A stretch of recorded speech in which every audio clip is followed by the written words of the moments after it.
Hello बच्चों, let's see the question and the question is natural rubber is a polymer of. जो हमारे पास natural rubber होता है बेटा, वो उसका पॉलीमर क्या होता है, मतलब उसका मोनोमर क्या होता है, ये किसका पॉलीमर होता है बेटा। तो इसका जो हमारे पास सही जवाब है बेटा, वो आपके पास ऑप्शन नंबर डी है।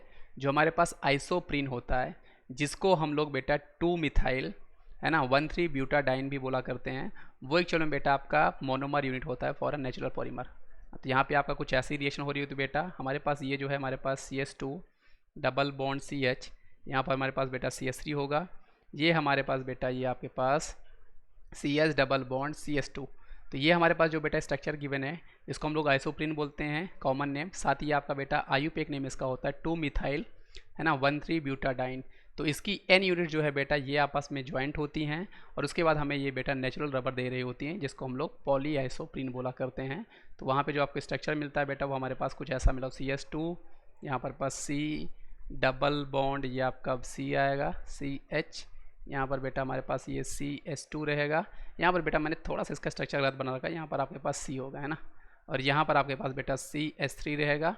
और ये आपस में ज्वाइंट हो गए बेटा, N यूनिट्स इनकी आपस में ज्वाइंट हो रही होंगी, और हमें यहाँ पर पॉली आइसोप्रीन मिल रहा होगा। लेकिन यहाँ पर मैं आपको एक और इंपॉर्टेंट पॉइंट आपको ऐड करना चाहता हूँ बेटा, कि जब कभी भी हमारे ये जो आइसोप्रीन आपस में जुड़ रहे होते हैं, तो इनके सिस फॉर्म जो होते हैं बेटा, वो आपस में जुड़ते हैं। ट्रांस आइसोप्रीन फॉर्म कभी भी आपका नेचुरल रबर में नहीं इंक्लूड होता।